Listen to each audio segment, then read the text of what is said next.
c'est Seigneur, fais-moi voir ta gloire. Alors, Exode chapitre 33, verset 18, la première fois que cette expression Seigneur, fais-moi voir ta gloire a été mentionnée dans les Écritures, elle a été tirée de Exode chapitre 33, à partir du verset 18, et c'est Moïse qui s'exprimait ainsi et qui parlait ainsi au Seigneur. Donc, en Exode chapitre 33, au verset 18, Moïse dit, fais-moi voir, n'est-ce pas? C'est-à-dire, donne-moi d'être témoin, donne-moi d'apercevoir, donne-moi de voir de manière visible, tangible, palpable, n'est-ce pas, ta gloire. Et ce verset-là est en réalité un vrai mystère, n'est-ce pas?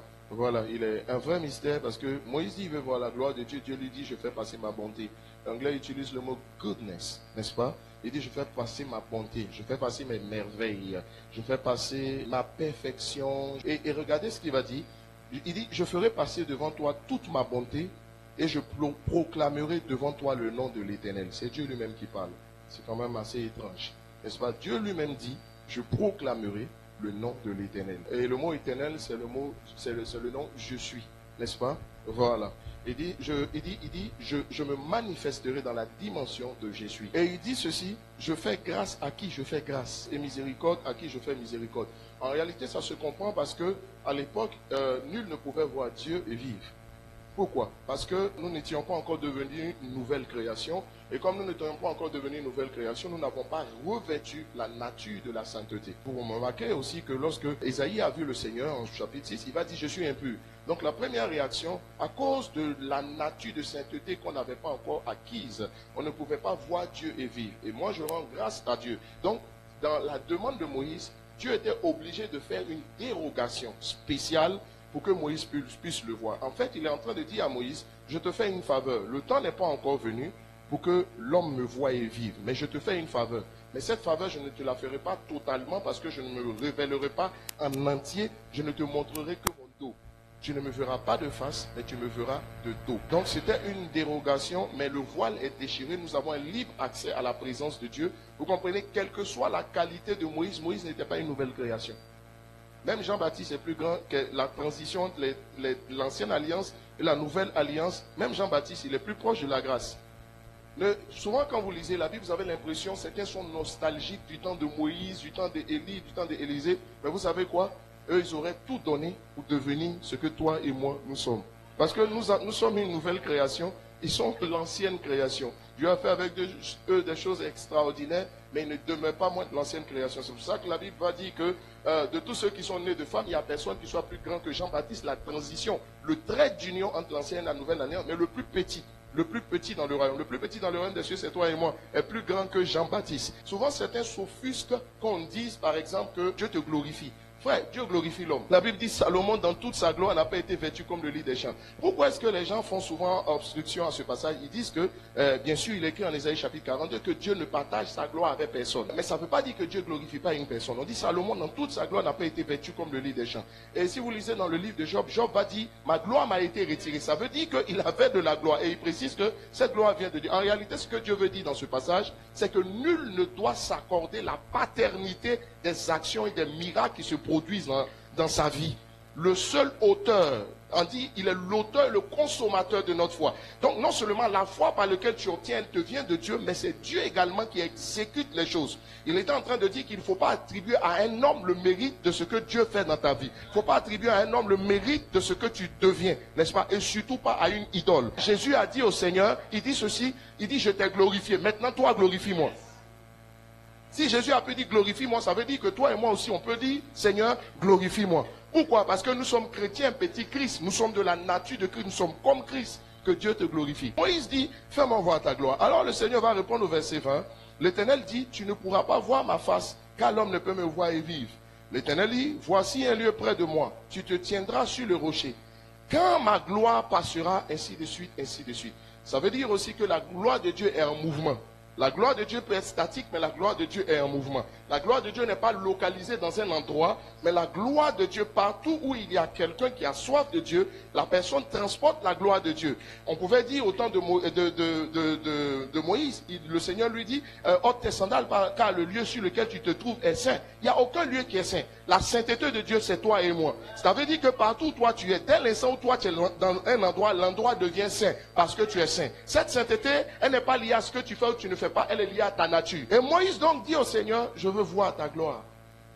Fais-moi voir ta gloire. Avant de définir ce que c'est que la gloire, permettez que je donne une caractéristique majeure de la gloire. Ce qui caractérise la gloire, c'est que la gloire fait référence à quelque chose d'unique. Quelque chose d'unique. À quelque chose de remarquable. Ça voudrait dire que la gloire, ce n'est pas quelque chose de commun. La gloire, ce n'est pas quelque chose d'ordinaire. Lorsqu'on parle de la gloire, sachez que ce n'est pas la définition, mais la caractéristique de la gloire, c'est que la gloire fait référence à quelque chose qu'on n'a pas l'habitude de voir, à quelque chose qui n'a pas l'habitude de se manifester, à quelque chose qu'on n'a pas l'habitude d'expérimenter. Et comme je dis, c'est quelque chose de hors pair, c'est quelque chose d'unique, c'est quelque chose d'unique. Quand on dit que c'est unique, c'est qu'il n'y a pas deux, c'est quelque chose de remarquable. Et deux mots dans la parole de Dieu sont utilisés pour traduire le mot gloire. Il y a le mot doxa, et il y a le mot kabod. Mais doxa comme kabod, ces deux mots-là ont différentes significations. La première des choses qu'il faut retenir en ce qui concerne la gloire, c'est que la gloire, c'est une présence spéciale de Dieu. Dans le livre, dans Exode chapitre 33, verset 18 que nous avons lu tout à l'heure, quand Moïse dit au Seigneur, fais-moi voir ta gloire, vous allez voir que dans la version en anglais, surtout la New Living Translation, c'est la version NLT, vous allez voir qu'il est écrit dedans, fais-moi voir ta présence glorieuse. Ça veut dire que la gloire fait référence à la présence de Dieu. Mais c'est une présence de Dieu qui est remarquable. C'est une présence de Dieu qui est spéciale. Parce que souvenez-vous, j'ai dit que la gloire fait référence à quelque chose qui n'est pas ordinaire. C'est une présence de Dieu qui est, on va dire, unique, qui se manifeste et qui se déploie. Elle se manifeste de plusieurs façons. Elle se manifeste de différentes façons. Dans l'Ancien Testament, elle s'est manifestée sous la forme de la nuée. La nuée qui était un nuage noir qui conduisait Israël de jour et la colonne de feu qui conduisait Israël de nuit. Elle s'est manifestée aussi sous la forme, au temps de Jérémie dans le temple, et d'Ézéchiel dans le temple, sous la forme de la Shekinah, n'est-ce pas? La présence glorieuse du Seigneur. Elle se manifeste aussi de notre temps sous la forme de l'onction, n'est-ce pas? Il ne faut pas confondre la personne du Saint-Esprit et l'onction du Saint-Esprit. La personne du Saint-Esprit qui est intérieure, lorsqu'on parle du remplissage, être rempli du Saint-Esprit, on parle du caractère. C'est la personne du Saint-Esprit en nous. Mais lorsqu'on parle du revêtement du Saint-Esprit, c'est la puissance du Saint-Esprit sur nous. C'est comme un habit spirituel. C'est comme une touche de Dieu. Il y a quelque chose d'indéfinissable, n'est-ce pas, de Dieu qui est sur ta vie, qui te donne d'opérer dans une gamme ou dans une dimension spéciale. Regardez ce que Moïse va demander à Dieu. Il va dire ceci: si on a vraiment obtenu ta faveur, distingue-nous. Donc ça veut dire que c'est la gloire qui distingue l'homme. Oh mon Dieu. Moïse dit, si on a vraiment obtenu ta faveur, distingue-nous. Et par la suite, on voit Moïse qui demande à Dieu, fais-moi voir ta gloire. Mais c'est parce que Moïse, qui était intime de Dieu, a compris dans la profondeur de son cœur que ce qui distingue un homme, il dit, comment saura-t-on que nous sommes différents, que on a obtenu ta faveur et que tu nous as distingués parmi les autres peuples, n'est-ce pas, lorsque tu marcheras avec nous? Or, on ne peut pas dissocier une personne de sa présence. Donc Moïse est en train de dire, n'est-ce pas, lorsque tu nous donneras ta gloire, c'est pourquoi rien n'est impossible à Dieu. C'est pourquoi lorsque tu paniques, Dieu est étonné. Marc chapitre 11, verset 23. Si quelqu'un dit à cette montagne, ôte-toi de là, jette-toi dans la mer, s'il ne doute point en son cœur, mais croit que ce qu'il dit arrive, il le verra s'accomplir. N'est-ce pas? Si quelqu'un dit à cette montagne, regardez, lorsque vous prenez le temps dans la présence de Dieu, seulement pour l'adorer, sans rien lui demander, c'est ça le jeûne de Moïse, seulement pour adorer Dieu, sans rien lui demander. Parce que plus tu cherches Dieu, plus Dieu se révèle à toi. Il dit, vous me trouverez parce que vous me chercherez, et vous me trouverez parce que vous me chercherez de tout votre cœur. Autrement dit, quand vous aurez vraiment soif de moi, et que vous allez comprendre que, en réalité, vous vous faites du souci pour rien, vous vous stressez pour rien, il suffit de passer du temps dans ma présence, à me contempler. Vous comprenez? Et pourquoi est-ce que dans le Notre on dit, notre Père qui est aux cieux? Ça dit, Dieu veut dire, avant de commencer l'affaire, il n'est pas sur la terre. Il n'est pas sur la terre pour être limité par la terre. Il n'est pas sur la terre pour avoir les soucis de la terre. Il est au ciel. Jésus dit, les disciples demandent, enseigne-nous à prier. Et puis voici ce qu'il dit. Quand vous priez, dites, notre Père qui est aux cieux. Au ciel, il n'y a pas de pénurie. Au ciel, il n'y a pas de crise économique. Au ciel, il n'y a pas de problème. C'est pourquoi même quand tu t'inquiètes, Dieu est étonné. Vous savez quoi? Quand vous allez vous exercer à passer du temps dans la présence de Dieu, juste pour contempler le Seigneur, juste en train d'adorer Dieu, plus vous l'adorez. La Bible dit, nous tous qui le visage découvert. 2 Corinthiens chapitre 3, à partir du verset 18. Contemplons comme au travers d'un miroir. Donc il y a le phénomène de réflexion. Comme au travers d'un miroir, la gloire de Dieu, en cette même image. En cette même image. Cette même image de quoi? De ce que tu as vu de Dieu. Or, si tu ne te donnes pas le temps de regarder Dieu, ça veut dire qu'il n'y a aucune possibilité d'être transformé. La foi commence quand vous commencez à réaliser la grandeur de Dieu. Et cette grandeur, vous n'avez pas à la réaliser avec tous les versets qui sont écrits. Toute la Bible est écrite, mais les gens flashent en ce qui concerne la foi. Ça veut dire quoi? Il dit, c'est la révélation que vous avez de ce qui est écrit. Ce qui est écrit ne crée pas la foi. C'est la révélation de ce qui est écrit. C'est ça qui crée la foi. Il y a je crois et puis je sais. La foi authentique, elle n'est pas basée sur je crois. Elle est basée sur je sais. Quelle dimension de Dieu vous voyez? Combien de fois vous réalisez que Dieu est grand? Il est temps d'arrêter de parler de la montagne à Dieu. Ça l'énerve. Mais il est temps maintenant de parler de Dieu à la montagne. Tu vois, ça fatigue Dieu. C'est comme si tu vas trouver un multimilliardaire et puis tu vas lui poser des problèmes. Tu dis, hey, j'ai trop de soucis. Et puis tu te vois inquiet. Il dit, tu as quoi? Il dit, il me manque 1 million. Mais c'est un multimilliardaire, mon gars. Oh Dieu, est-ce que tu peux changer ma situation? Seigneur, j'ai besoin d'un miracle. Dieu dit, contemple-moi seulement. Si tu réalises ma gloire, si tu réalises la dimension dans laquelle j'évolue. Regardez, pourquoi est-ce que lorsque Dieu se révèle au père de la foi qui est Abraham, la première manifestation de Dieu à Abraham, c'est El Shaddai. Dieu a beaucoup de noms dans la Bible, mais Dieu se révèle à lui en tant que El Shaddai. Le El Shaddai, ça veut dire le Dieu très haut. C'est pas fortuit. Dieu vous l'a dit, fils, je suis en train de t'enseigner la foi. La foi commence par la révélation que vous avez de El Shaddai. Le Dieu très haut. J'ai dit, Dieu est trop haut pour que toi tu sois très bas. C'est pourquoi de n'importe quel bas-fond dans lequel tu te trouves, Dieu te prendra pour te conduire au plafond. Ce qui change la situation et qui transforme la vie d'une personne, ce n'est pas toutes les nombreuses prières que vous faites. Vous savez quoi? Dieu est trop puissant. Nous nous adressons à un grand Dieu. Donc on n'a pas besoin de faire de longues prières. Les prophètes de Baal s'adressaient à un Dieu qui n'était pas très puissant. Donc ils étaient obligés de faire beaucoup de gesticulations. Donnez-vous le temps de contempler Dieu. Dans votre temps de prière, vous parlez trop. La prière, c'est pas parler à Dieu. La prière, c'est contempler Dieu. Et puis dire à Dieu ce que vous avez vu. Parce qu'il y a beaucoup de sujets. Il y a des choses que vous aurez portées devant Dieu pour lesquelles vous vous calmerez si vous avez pris le temps de contempler Dieu. Parle désormais de Dieu à la montagne. C'est ça la foi. Nous tous qui le visage découvert, contemplons comme au travers d'un miroir la gloire de Dieu. Nous sommes transformés de gloire en gloire. Vous savez, quand vous êtes millionnaire, que votre enfant est conscient que vous êtes millionnaire, que votre enfant vous dit, je veux partir en France pour aller en voyage. Est-ce que vous savez que votre enfant ne s'assoit même pas pour demander, hey, comment pouvoir faire pour m'amener en voyage? Comprenez? C'est comme si l'enfant ne soucie même pas comment faire pour avoir le visa. Pour l'enfant, c'est comme si c'est fait. L'enfant, c'est comme si, tu comprends, peu importe le prix du billet, peu importe la saison, l'enfant est tranquille, l'enfant est serein. Mais tu sais quoi? C'est la conscience que l'enfant a de la puissance de son père. Je suis venu vous révéler El Shaddai. Je suis venu vous dire que connaissez, découvrez Dieu dans la dimension du El Shaddai, le Dieu très haut. Habituez-vous à prendre du temps dans la présence de Dieu et vous adorez Dieu simplement, sans rien lui demander, seulement, n'est-ce pas, pour l'adorer, sans rien lui demander, seulement pour l'adorer. Prenez des temps de jeûne. Je suis pris dans mes activités quotidiennes. Il y a des moments où je dois mettre du temps à part pour regarder Dieu, pour contempler Dieu. Et vous savez quoi? Moïse a dit au Seigneur, que ta gloire n'est pas là, on ne bouge pas. Tu sais quoi? Parce que la gloire, la présence de Dieu te donne l'orientation. Israël ne devait pas bouger si la gloire n'était pas là. Quand tu vas prendre du temps dans la présence de Dieu, tu vas découvrir la météo du ciel. La foi ne consiste pas à forcer la main à Dieu. La foi consiste à amener Dieu à faire ce que Dieu a prévu de faire dans une saison T. Pourquoi Jésus passait-il si peu de temps la journée sur les cas? Parce qu'il passait beaucoup de temps la nuit dans la présence de Dieu. Il voyait le Père faire. Mais tu sais où tu vas voir le Père faire? Dans le type de jeûne où tu ne vas pas avec des sujets, où tu es dans la présence de Dieu, de gloire en gloire. Et puis pendant que tu adores, tu comprends un peu, Nakatabaya. Oh Seigneur, comment tu es grand. Alléluia. Allez, je vous aide, allez dans les psaumes. Ce genre de jeûne, rentrez dans ces jeûnes avec les psaumes. Vous lisez les psaumes, vous voyez la grandeur. Vous allez voir, à un moment donné, ce que vous lisez va se transformer en image. Quand David dit, l'Éternel est mon berger, vous savez, il dit quoi? L'Éternel est mon berger, qu'est-ce qu'il fait? Je ne manquerai de rien. Ça là, c'est pas quelqu'un qui lui a dit. Tout le monde sait que berger est berger. Est-ce que c'est compliqué de comprendre intellectuellement ce qu'on appelle un berger? Mais ça veut dire que si ce qui est écrit suffisait à changer la vie de tout le monde. Il dit ceci, vous connaîtrez la vérité. Donc ce n'est pas la vérité qui transforme la vie de quelqu'un. C'est la révélation que tu as de la vérité là. C'est ça qui te fait sortir de tes prisons. On parle trop quand on est devant Dieu. Quelque chose, ta vie entière peut changer.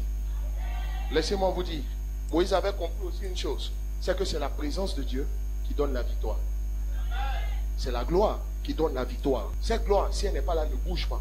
Cette gloire, si elle n'est pas là, ne commence pas ton commerce. Tu peux avoir fait une bonne étude de marché. Tu peux avoir fait préparer très bien ton message. Mais avant de te lever pour venir prêcher, mon frère, il y a quelque chose de Dieu qui doit descendre sur toi. Regarde, ce n'est pas juste que Dieu te parle. À un moment donné, ce n'est pas qu'il te parle. C'est que Dieu te donne son habit.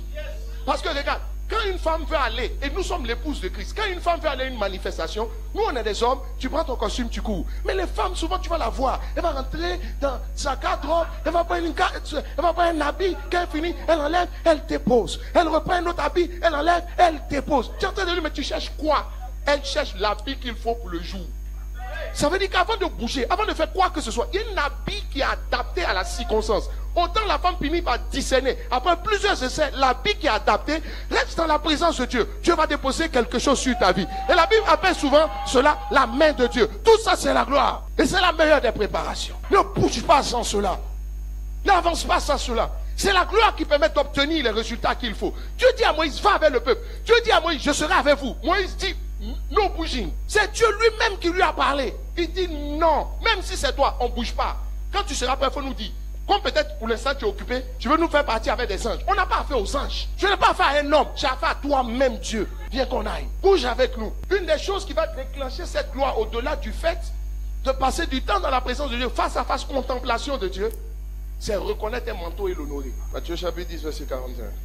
La Bible dit, celui qui reconnaît un prophète en sa qualité de prophète reçoit le manteau de prophète. Mais celui qui reconnaît un juste en sa qualité de juste aussi reçoit le manteau de juste. Je veux vous dire quelque chose. Tout ce que tu cherches là, Dieu a déjà donné à quelqu'un. Il y a quelqu'un qui manifeste. Regardez, dès l'instant où vous voyez un manteau, honorez le manteau, semez. Je n'ai pas dit le manteau vous a dit je suis le manteau, venez s'aimer. Mais j'ai dit, le Saint-Esprit te parle et tu reconnais. Tu honores. Ce que tu allais aller chercher dans jeûne et prière, tu vas avoir ça avec des raccourcis. Tu peux changer ta vie en un rien. Comprends ce que je suis en train de dire. On ne meurt pas avec son onction. On ne va pas aussi aller avec son onction. L'onction, ça n'a pas sa place là-bas. C'est sur la terre. C'est pourquoi Élisée, qui était en train de mourir avec son onction, Géasi n'a pas été quelqu'un de fidèle.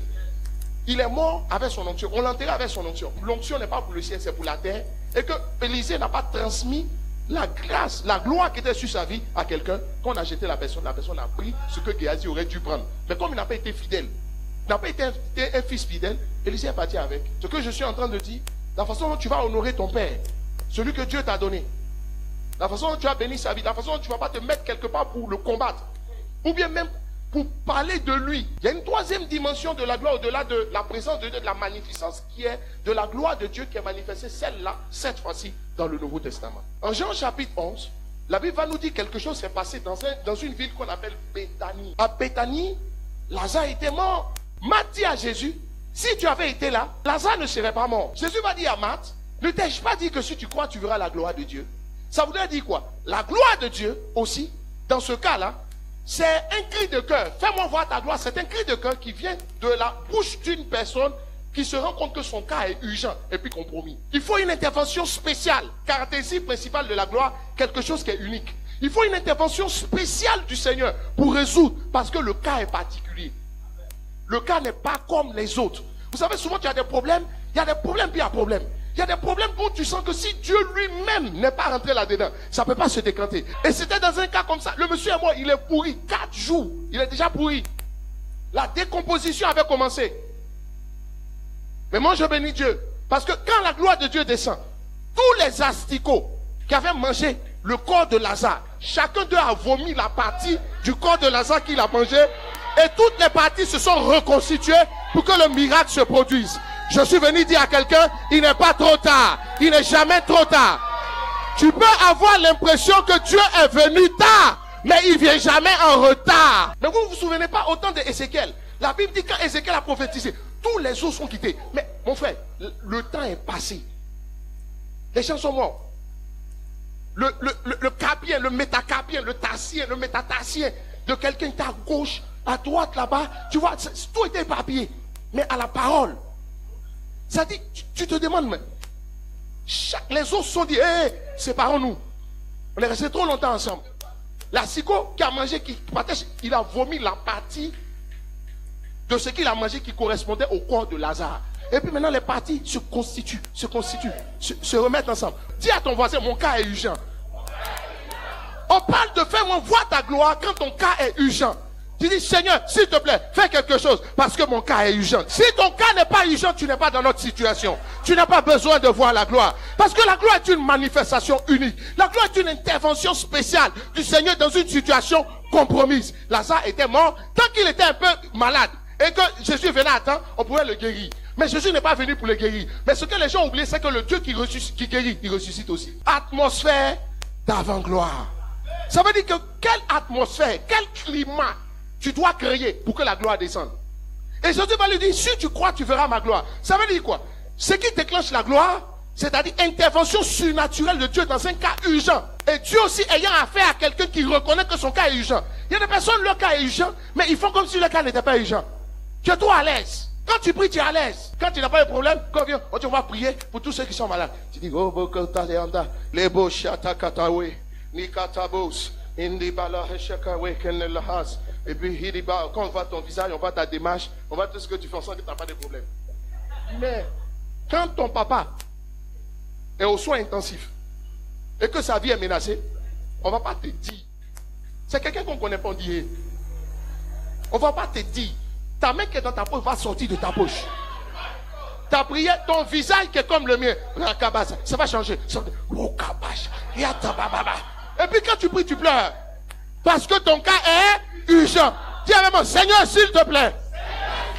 Mon cas est urgent. Atmosphère d'avant-gloire. Ça veut dire qu'il y a une atmosphère que tu dois créer. Et il y a une façon de déclencher la foi. Toutes les fois ne se ressemblent pas. La foi pour déclencher la gloire de Dieu, là, elle a des caractéristiques particulières. Jésus arrive, il rencontre Marthe. Marthe ne le laisse même pas s'asseoir. Et regardez le français qu'elle parle. Si tu eusses été là. Frère, il faut dire si tu avais été là. Elle dit si tu eusses. Ça c'est quel temps? Ça veut dire que le temps même qu'elle utilise, c'est pour dire la situation est compliquée. Parce que quand on te demande c'est quoi même le temps, tu ne peux pas trouver. Ça veut dire que c'est un problème insoluble. En fait, elle a commencé à se lamenter. Elle a perdu son calme quand elle a vu Jésus. Frère, le premier élément qui caractérise l'atmosphère d'avant-gloire, c'est le calme et la sérénité. Dieu ne travaille pas dans le bruit. Souvent, on demande à Dieu des explications. Mais Dieu sait que où tu es là, tu n'as ni le calme, donc ni ta tranquillité, ta lucidité pour pouvoir comprendre. Tu dis, ah Seigneur, pourquoi tu as permis que cela arrive? Quand tu vas redevenir calme, on va t'expliquer. C'est pourquoi souvent tu interroges le Seigneur, il ne te dit rien. Il se tait. Jésus tombe sur Marie, Marie va lui dire la même chose. Ah, si tu eusses été là. Jésus va répondre en disant simplement, Lazare ressuscitera. En réalité, qu'est-ce qu'il essayait de faire? Il est en train de travailler à ce que le calme revienne. Vous avez lu dans les Écritures qu'il a dit, personne, aucun homme ne peut par ses inquiétudes ajouter une idée. Ça veut dire que quand tu n'es pas calme, les conditions ne sont pas réunies pour que Dieu résolve le problème qui est là. Remarquez vous-même, souvent la plupart du temps, les grands déblocages qui sont intervenus dans votre vie sont intervenus au moment où vous avez retrouvé votre calme. Au début, vous avez mis une forme de pression sur Dieu. Vous savez, c'est quelqu'un qui est limité dans le temps, sur qui vous pouvez mettre une pression. Dieu est éternel. Quand tu dis à Dieu, ah, mon cas est urgent, lui il est éternel, ça veut dire qu'il n'est pas limité par le temps. Et laissez-moi vous dire aussi une chose, souvent Dieu peut résoudre votre problème, mais il ne veut pas résoudre votre problème tout en compromettant votre destinée. Voici une clé qui va vous amener à être calme, quelle que soit la situation. La Bible dit dans le psaume 103, du verset 1 au verset 2, mon âme bénit l'Éternel. C'est parce qu'il aime. Deuxièmement, et n'oublie aucun de ses bienfaits. Vous savez quoi? Quand vous êtes en train de paniquer, souvenez-vous de ce que Dieu a fait pour vous et souvenez-vous de certaines autres situations urgentes que Dieu a résolues. Mais vous savez, parce que quand le problème vient, on oublie qui est Dieu. Et on oublie les faits préalables que Dieu a accomplis. En réalité, quand tu perds ton calme, les je crois ne marchent plus. C'est je sais. Et laissez-moi vous dire, lorsque lorsque Dieu voulait emmener Marie à pouvoir enfanter Jésus, vous savez ce qu'il va faire? Il va commencer par permettre à Élisabeth, qui était sa parente, de pouvoir enfanter, de pouvoir accoucher. Élisabeth aussi était enceinte, alors qu'elle avait dépassé l'âge. Mais c'est parce que Dieu voulait faire passer Élisabeth de je crois à je sais. Souvent, quand Dieu veut faire monter votre foi et puis vous redonner le calme, il va permettre à quelqu'un qui a eu un problème similaire au vôtre, ou bien quelqu'un qui a eu un cas qui était reconnu comme impossible dans votre environnement, et puis Dieu s'occupe de son cas. C'est pourquoi il faut savoir identifier les Élisabeth de votre vie. Il y a des Élisabeth que Dieu met toujours à côté de vous. Il y a des cas compliqués que Dieu résout toujours à côté de vous. Vous êtes en train de paniquer, et puis il permet qu'il y ait un cas qui intervienne dans votre environnement. Quelqu'un de proche de vous, que vous connaissez. Vous savez ce que Dieu m'a enseigné? Chaque fois que quelqu'un qui a un cas compliqué ou reconnu comme tel par tous dans votre environnement trouve la solution à son problème, Dieu est en train de vous dire que votre tour est arrivé. Souviens-toi des situations où tu avais été à 2 doigts de passer à la trappe. Et puis tu es intervenu comme ça. Donc quand dans ton expérience, dans ton vécu, écoute, le je crois c'est la croyance, mais le je sais c'est un vécu. Je sais c'est l'expérience, c'est ce que tu as pratiqué avec Dieu. Tu dis, quoi? Je me suis retrouvé dans une situation où j'avais eu besoin de telle somme. C'est au dernier moment. Et j'ai remarqué que Dieu aime intervenir au dernier moment. Dieu est un spécialiste des last minutes. Parce que souvent, il faut qu'il fasse la part des choses entre ceux qui comptent sur lui et puis ceux qui ne comptent pas sur lui. Marthe pleurait et les gens de Béthanie pleuraient parce qu'ils étaient désespérés. Pour eux, c'est fini. Mais Jésus pleurait pour 2 raisons. Premièrement, il pleurait parce qu'il dit, pourquoi tant d'incrédulité? Des gens ingrats comme ça. On a des gens qui ne me connaissent pas.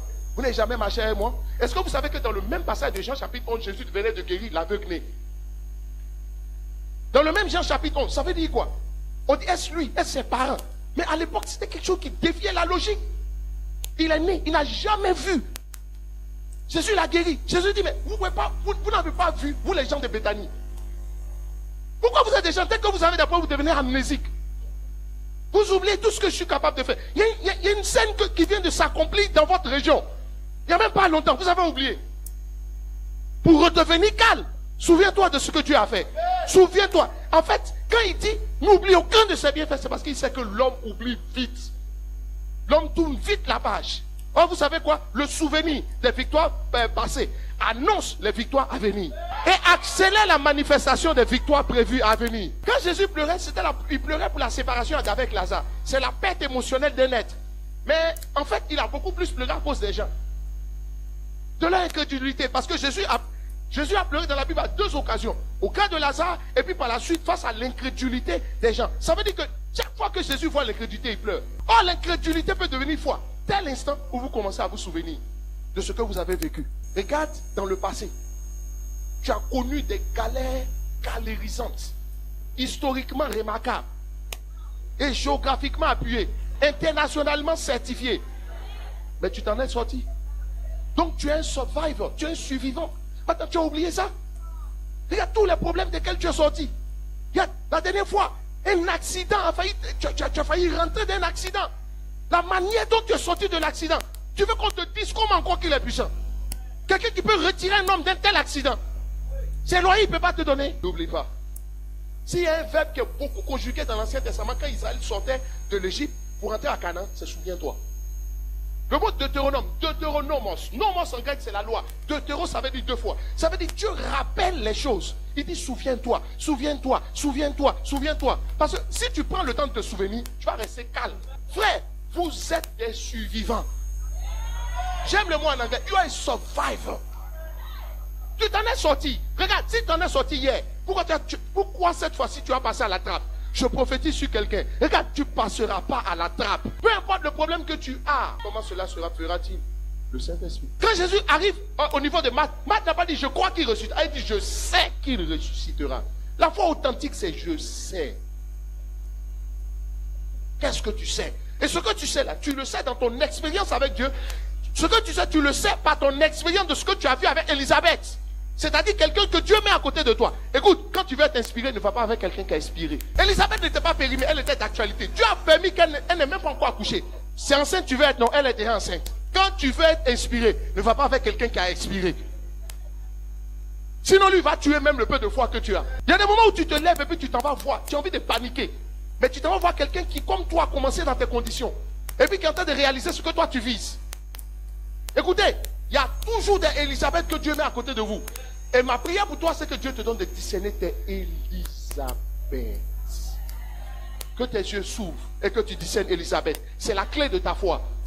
C'est la clé qui va te permettre de créer l'atmosphère d'avant-gloire dans le calme et la tranquillité. Il y a une deuxième clé de l'atmosphère d'avant-gloire. La Bible dit en 1 Thessaloniciens chapitre 5, verset 18. Grâce en toutes choses, car c'est à votre égard la volonté de Dieu en Christ. Dans le livre de Jean, Jésus va donner tous je sais. Sinon je suis. Et dans ce passage, il va dire je suis la résurrection. En fait, c'est le 5e je suis qui est intervenu lors de la résurrection de Lazare. Or, c'est que le chiffre de la grâce. Vous allez remarquer qu'il va dire je suis la résurrection et la vie. Je suis. Mais dans tous les je suis qu'il va dire, Marthe va retenir seulement un je suis. Jésus a réalisé que c'est à cause d'elle, de sa foi. Il n'allait jamais rien faire. Laissez-moi vous dire, il y a ce qu'on appelle miracle, il y a ce qu'on appelle prodige. Un prodige, souvent, Dieu te regarde. Et puis, il veut tellement faire quelque chose dans ta vie que même si tu n'as pas la foi, il fait. Je déclare que l'agenda divin pour toi s'accomplit. Oh. Parce que tu es rentré dans la saison où tu dois manifester les choses. Si ta foi ne suffit pas, que Dieu se serve de ma foi et de la foi de mes pères pour décanter ta situation au nom de Jésus. Vous savez quoi? L'atmosphère d'avant-gloire, c'est de rendre grâce à Dieu. Mais comment rendre grâce à Dieu quand on a mal? On ne peut pas être en train de se plaindre et puis de louer Dieu en même temps.